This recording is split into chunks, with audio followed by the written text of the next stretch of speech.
അപ്പോൾ ഇന്ന് വന്നിട്ടുള്ളത് നല്ലൊരു അടിപൊളി ചിക്കൻ റെസിപ്പിയുമായിട്ടാണ്, ചിക്കൻ പെരട്ടിൻ്റെ റെസിപ്പിയുമായിട്ടാട്ടോ.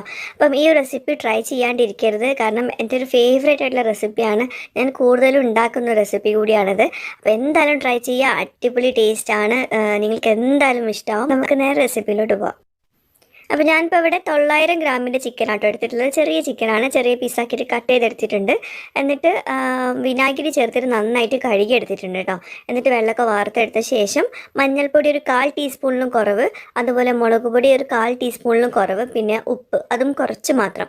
ഒരു ചെറിയൊരു മാരിനേഷൻ കൊടുക്കാൻ വേണ്ടിയിട്ട് നമ്മളിങ്ങനെ ചെയ്യുന്നത് കേട്ടോ. അപ്പോൾ അതുകൊണ്ട് ഒരുപാട് മസാലപ്പൊടികളൊന്നും ചേർക്കേണ്ട, എല്ലാം കൂടി നന്നായിട്ടൊന്ന് മിക്സ് ചെയ്യുക. അങ്ങനെ നമുക്കിത് റെസ്റ്റ് ചെയ്യാൻ വേണ്ടി കുറച്ച് നേരം വയ്ക്കുക. ബാക്കിയുള്ളതൊക്കെ റെഡി ആവുന്നവരെ നമുക്ക് റെസ്റ്റ് ചെയ്യാൻ വെച്ചാൽ മതി. അപ്പോൾ അടച്ച് വെച്ചിട്ട് അവിടെ തന്നെ മാറ്റി വെച്ചാൽ മതി കേട്ടോ. പിന്നെ ഞാൻ മുമ്പും പറഞ്ഞതാണ്, നമ്മൾ ചിക്കൻ റെസിപ്പീസൊക്കെ ഉണ്ടാക്കുമ്പം ചേരുവകളൊക്കെ ഏകദേശം ഒരുപോലെ തന്നെ ആയിരിക്കും. പക്ഷേ അതിൽ ചിലത് നമ്മൾ ഫസ്റ്റ് ഇടും, ചിലത് നമ്മൾ ലാസ്റ്റ് ഇടും. അപ്പോൾ അതിലൊക്കെയാണ് നമ്മുടെ ആ ടേസ്റ്റിന് വ്യത്യാസം വരുത്തുന്നത് ഓരോ ചിക്കൻ റെസിപ്പീസിനും. അങ്ങനെയുള്ളൊരു സംഭവമാണ് ഞാനിപ്പോൾ ഈ കാണിക്കാൻ പോകുന്നത്. ഒരു പാന് ചൂടാക്കിയിട്ട് അതിലോട്ട് 2 ടീസ്പൂൺ കുരുമുളക് ഇട്ട് കൊടുത്തിട്ടുണ്ട്, 1/2 ടീസ്പൂൺ ചെറിയ ജീരകം, 1/2 ടീസ്പൂൺ വലിയ ജീരകം. ഇത് മൂന്നും കൂടി നല്ലോണം ഡ്രൈ റോസ്റ്റ് ചെയ്തെടുക്കണം. അപ്പോൾ ഞാൻ കുറച്ചുകൂടെ കുരുമുളക് ചേർത്ത് കൊടുക്കുന്നുണ്ട് കേട്ടോ. ഒരു 3 ടീസ്പൂൺ കുരുമുളകാണ് എടുത്തിട്ടുള്ളത് കേട്ടോ. അപ്പോൾ കുരുമുളകിൻ്റെ ഫ്ലേവർ മുന്നിട്ട് നിൽക്കാൻ വേണ്ടിയിട്ടാണ് അങ്ങനെ ചെയ്തിട്ടുള്ളത്. എന്നിട്ട് ഇതൊന്നും അങ്ങനെ ഒരു മിനിറ്റോ അല്ലെങ്കിൽ 2 മിനിറ്റ് ഒന്നും ഇങ്ങനെ ഡ്രൈ റോസ്റ്റ് ചെയ്തതിന് ശേഷം നമുക്കത് പൊടിച്ചെടുക്കാനുണ്ട്. അപ്പോൾ ഒന്ന് ചെറുതായിട്ട് ചൂടാറിക്കോട്ടെ, അപ്പോഴേക്കും നമുക്ക് ബാക്കിയുള്ള പരിപാടികൾ ചെയ്തെടുക്കാം. അപ്പോൾ നമ്മളിപ്പോൾ ചിക്കൻ പെരട്ട് ഉണ്ടാക്കാൻ പോവുകയാണ്. അതിനായിട്ടൊരു പാന് ചൂടാക്കിയിട്ട് ഒരു 3 ടേബിൾ സ്പൂണോളം വെളിച്ചെണ്ണ ഒഴിച്ചു കൊടുക്കുന്നുണ്ട്. വെളിച്ചെണ്ണയുടെ ഫ്ലേവർ നല്ല ഇതായിരിക്കും ഈ പെരട്ടൊക്കെ ഉണ്ടാക്കുമ്പോൾ. ഇനി അതിലോട്ട് ഒരു വലിയ ടേബിൾ സ്പൂൺ നിറയെ വെളുത്തുള്ളി ഒന്നിങ്ങോട്ട് ചതച്ചതാണ് ചേർക്കുന്നത് കേട്ടോ, പേസ്റ്റ് ആക്കിയിട്ടില്ല. പിന്നെ ഒരു 1/2 ടീസ്പൂണ് ചെറിയ ജീരകം കൂടി ചേർത്തിട്ടുണ്ട്. ഇതെല്ലാം കൂടി നന്നായിട്ടൊന്ന് വഴറ്റിയെടുക്കുക. ചെറിയ ഫ്ലെയിമിൽ വെച്ചിട്ട് വേണം വഴറ്റിയെടുക്കാൻ വേണ്ടിയിട്ട്. അപ്പോൾ അത് നല്ലൊരു മണമായിരിക്കും വരുന്നത്. ആ ഒരു സ്റ്റേജിൽ നമുക്ക് ഒരു 4 വലിയ സവോള ഇതുപോലെ കനം കുറച്ചിട്ട് അരിഞ്ഞത് ചേർത്ത് കൊടുക്കുന്നുണ്ട്. സവോള നമുക്ക് 900 ഗ്രാം ചിക്കനിലോട്ട് 4 സവോള നിർബന്ധം കേട്ടോ. അപ്പോൾ നമ്മളിതിലോട്ട് തക്കാളി ഒട്ടും തന്നെ ചേർക്കുന്നില്ല, പുളിക്കായിട്ടൊന്നും ചേർക്കുന്നില്ല. പക്ഷേ ഈ ഒരു ചിക്കൻ്റെ ടേസ്റ്റ് നോക്കുമ്പം നമുക്ക് പ്രത്യേകമായിട്ട് ഇഷ്ടപ്പെടുന്ന ഒരു ടേസ്റ്റ് തന്നെ ആയിരിക്കും, തക്കാളിയും അല്ലെങ്കിൽ പുളിക്കായിട്ടൊന്നും ചേർക്കാഞ്ഞിട്ട് പോലും. അപ്പം സവോള നന്നായിട്ട് വഴണ്ട് വരണം. അപ്പോഴേക്കും ഞാൻ നേരത്തെ നമ്മൾ റോസ്റ്റ് ചെയ്ത് വെച്ചല്ലോ, അതൊന്ന് പൊടിച്ചെടുത്തിട്ട് അവിടെ മാറ്റി വയ്ക്കുന്നുണ്ട് കേട്ടോ. സവോള ചെറിയ ഫ്ലെയിമിൽ വെച്ചിട്ട് നല്ലോണം ഒന്ന് വഴറ്റിയെടുക്കണം. അതിന് ശേഷം നമുക്കൊരു 2 പച്ചമുളക് ചെറുതായിട്ടൊന്ന് അരിഞ്ഞിട്ട് ചേർത്ത് കൊടുക്കാം. അപ്പോൾ ഈ ഒരു റെസിപ്പിയിൽ മിക്ക റെസിപ്പീസിലും നമ്മൾ ശ്രദ്ധിക്കേണ്ട ഒരു കാര്യം, സവോള നന്നായിട്ട് വഴറ്റിയെടുക്കണം. അത് നല്ല സോഫ്റ്റായി അതിൻ്റെ കളറൊക്കെ മാറിയ ശേഷം മാത്രമേ ബാക്കിയൊക്കെ ചേർത്ത് കൊടുക്കാവൂ. അല്ലെങ്കിൽ നമ്മുടെ കറിയിൽ ആ സവോള ഇങ്ങനെ കഷ്ണങ്ങളായി കിടക്കുന്ന പോലെയൊക്കെ കാണും. അപ്പോൾ അതിന് വേണ്ടിയിട്ടാണ് നമ്മൾ നന്നായിട്ട് കുക്കാക്കി സോഫ്റ്റാക്കി എടുക്കുന്നത്. ഞാൻ കുറച്ച് കറിവേപ്പിലയും കൂടി ചേർത്തിട്ടുണ്ട്. എന്നിട്ട് നന്നായിട്ടൊന്ന് മിക്സ് ചെയ്ത് കൊടുത്തിട്ടുണ്ട്. ഇനി നമുക്കിതിലോട്ട് ചേർത്ത് കൊടുക്കാം. നമ്മൾ നേരത്തെ മാരിനേറ്റ് ചെയ്ത് മാറ്റി വെച്ചിട്ടുണ്ടല്ലോ ചിക്കന്, അത് ഇതിലോട്ട് ചേർത്ത് കൊടുക്കാം. എന്നിട്ട് ചിക്കന് ഈ സവോളയിൽ കിടന്നിട്ട് നന്നായിട്ട് കുക്ക് ചെയ്യണം. അതിന് ശേഷം മാത്രമേ നമ്മൾ ബാക്കി ഇനി മെയിനായിട്ടുള്ള ചേരുവകൾ ചേർക്കുന്നുള്ളൂ കേട്ടോ. പിന്നെ സാധാരണ നമ്മൾ സവോളൊക്കെ വഴറ്റിയെടുത്ത് അതിലോട്ട് ഇഞ്ചി വെളുത്തുള്ളി പേസ്റ്റൊക്കെ ചേർത്ത് കൊടുക്കാറുണ്ട്. എന്നിട്ട് അതിൻ്റെ പച്ചമണം മാറിയിട്ടല്ല നമ്മൾ ചിക്കൻ ഇട്ട് കൊടുക്കുക. അപ്പോൾ ഇതിൽ ഞാൻ ചിക്കൻ ഇട്ട് കൊടുത്ത ശേഷമാണ് ഇഞ്ചി വെളുത്തുള്ളി പേസ്റ്റ് ഒരു ടേബിൾ സ്പൂണ് ചേർത്ത് കൊടുക്കുന്നത്. എന്നിട്ട് ഇതിൽ നന്നായിട്ട് മിക്സ് ചെയ്തെടുക്കുന്നുണ്ട്. അതിന് ശേഷം നമ്മളിത് ആവശ്യത്തിന് ഉപ്പൊക്കെ ചേർത്തിട്ട് അടച്ച് വെച്ചിട്ട് നമ്മളിത് കുക്ക് ചെയ്തെടുക്കുന്നുണ്ട്. ഒരു 15 മിനിറ്റ് കുക്ക് ചെയ്തെടുക്കുന്നുണ്ട്. ചിക്കൻ വേവുന്ന വരെ കുക്ക് ചെയ്തെടുക്കുക.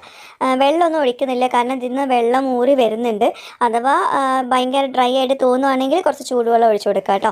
അപ്പോൾ ഇത് അടച്ച് വെച്ചിട്ട് ഞാനൊരു 10 മിനിറ്റ് നന്നായിട്ട് കുക്ക് ചെയ്തെടുക്കുന്നുണ്ട്. അപ്പോഴേക്കും ഇഞ്ചി വെളുത്തുള്ളിൻ്റെ ആ ഒരു പേസ്റ്റിൻ്റെ ആ ഒരു പച്ചച്ചുവക്കെ മാറിപ്പോയിക്കോളൂ കേട്ടോ. അപ്പം ഇങ്ങനെ ചെയ്യുമ്പം ചിക്കനിൽ നല്ലൊരു ഫ്ലേവർ ആയിരിക്കും ആ ഇഞ്ചി വെളുത്തുള്ളി പേസ്റ്റിൻ്റെ. അല്ലെങ്കിൽ നമ്മൾ സവോളയിലേക്ക് ഇട്ട് കൊടുക്കുമ്പം ചിക്കനിൽ ആ ഫ്ലേവർ പിടിക്കണം എന്നില്ല. ഇങ്ങനെ ചെയ്യുമ്പം പ്രത്യേക ഒരു ടേസ്റ്റാണ്. അതിങ്ങനെ ഒന്ന് ട്രൈ ചെയ്ത് നോക്കിയാലേ മനസ്സിലാവുള്ളൂ. അപ്പോൾ ചിക്കൻ നന്നായിട്ട് കുക്കാക്കി എടുത്തിട്ടുണ്ട്. പക്ഷേ വെള്ളം കുറച്ചിങ്ങനെ ഊറി വന്നിട്ടുണ്ട്. അപ്പോൾ നമുക്കിത് തുറന്ന് വെച്ചിട്ട് നന്നായിട്ടൊന്ന് കുക്ക് ചെയ്തെടുക്കാം.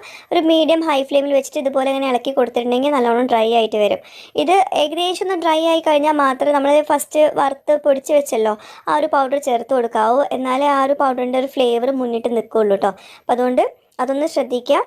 അപ്പോൾ ഏകദേശം ഒന്ന് ഡ്രൈ ആയിട്ട് വന്നിട്ടുണ്ട്. ആ ഒരു സ്റ്റേജിൽ നമുക്ക് ഈ ഒരു പൗഡർ ചേർത്ത് കൊടുക്കാം. നേരത്തെ വറുത്ത് പൊടിച്ചതാണ്, അത് ചേർത്ത് കൊടുക്കാം.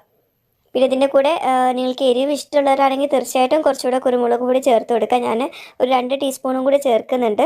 എന്നിട്ട് എല്ലാം കൂടി നന്നായിട്ട് മിക്സ് ചെയ്ത് കൊടുക്കുക. നമ്മൾ നേരത്തെ ചിക്കൻ റോസ്റ്റ് ഇങ്ങനെ തയ്യാറാക്കുന്ന ആ ഒരു സ്റ്റേജിൽ ഒരു അധികം കളറില്ലാത്തൊരു ലൈറ്റ് കളറായിരുന്നു നമ്മുടെ ചിക്കൻ റോസ്റ്റിന് ഉണ്ടായിരുന്നത്. പക്ഷേ ഈ ഒരു പൗഡർ ചേർത്ത് കൊടുത്തപ്പം അതിൻ്റെ കളർ മാറിയത് കണ്ടോ. ഇനി ഇത് നന്നായിട്ട് കുക്കാക്കിയാലാണ് അതിൻ്റെ ഒരു കളറ് ഭയങ്കര ഡാർക്കായിട്ട് വരിക. നമുക്ക് കഴിക്കാൻ തോന്നുന്ന ഒരു ഫീൽ വരുന്നൊരു കളറായിരിക്കും. നമ്മൾ അത്യാവശ്യം നന്നായിട്ട് ചെറിയ ഫ്ലെയിമിൽ വെച്ചിട്ട് വേണം കുക്ക് ചെയ്തെടുക്കാൻ. ഇങ്ങനെ ഇളക്കിക്കൊണ്ടേ ഇരുന്നാൽ മതി കേട്ടോ.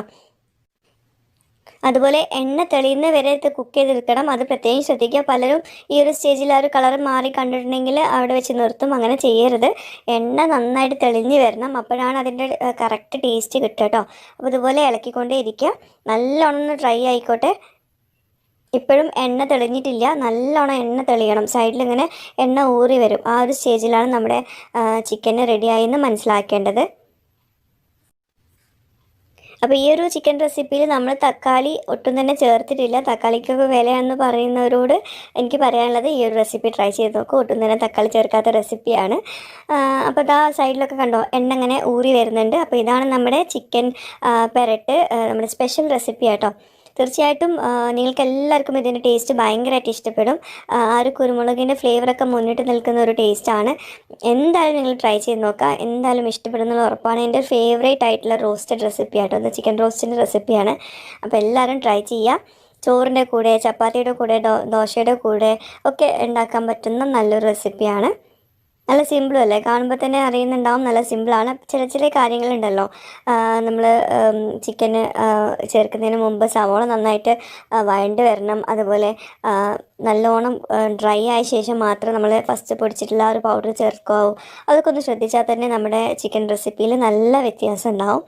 അപ്പോൾ ഇതേപോലെ തന്നെ ഉണ്ടാക്കുക. എന്നിട്ട് എനിക്ക് ഫീഡ്ബാക്ക് എഴുതിയിരിക്കാനും മറക്കരുത്. അപ്പോൾ കുറച്ച് കറിവേപ്പില ലാസ്റ്റ് ഇട്ട് കൊടുത്തിട്ടുണ്ട്. മല്ലിയില പുതിനയിലൊക്കെ ഉണ്ടെങ്കിൽ അതും ചേർത്ത് കൊടുക്കുക. അപ്പോൾ ഞാൻ ഫ്ലെയിമൊക്കെ ഓഫ് ആക്കിയിട്ട് ഇതുപോലെ അടച്ച് വെച്ചിട്ടുണ്ട് കേട്ടോ. ആ ഒരു ഫ്ലേവർ അങ്ങനെ നിൽക്കാൻ വേണ്ടിയിട്ടാണ്. അപ്പോൾ നമുക്കൊരു പ്ലേറ്റിലോട്ട് സെർവ് ചെയ്യാം. അതിൻ്റെ ഒരു കോട്ടിങ് കണ്ടാൽ തന്നെ മനസ്സിലാവും. സവോളയാണ് അതിൻ്റെ ഒരു കോട്ടിങ്ങിൽ കൂടുതലായിട്ടും വരുന്നത്. അപ്പോൾ സവോള നമ്മളൊരു 1 കിലോയിലെ ചിക്കനിലോട്ടൊക്കെ ഒരു 4 വലിയ സവോള അല്ലെങ്കിൽ 5 സവോള ഒക്കെ നിർബന്ധമായിട്ടും ചേർക്കണം കേട്ടോ. അപ്പോൾ ഇതാണ് നമ്മുടെ ഇന്നത്തെ ചിക്കൻ പെരട്ട് അല്ലെങ്കിൽ ചിക്കൻ റോസ്റ്റ്. എല്ലാവരും ട്രൈ ചെയ്യുക, ഫീഡ്ബാക്ക് ചെയ്തിരിക്കുക. അപ്പോൾ ഇന്നത്തെ ഈ ഒരു വീഡിയോ എല്ലാവർക്കും ഇഷ്ടമായിട്ടുണ്ടെന്ന് വിശ്വസിക്കുന്നു. ഇഷ്ടമായാലും ഇല്ലെങ്കിലും നിങ്ങളുടെ ഫീഡ്ബാക്ക്സ് താഴെയുള്ള കമൻറ്റ് ബോക്സിൽ എഴുതിയിരിക്കാൻ മറക്കരുത്.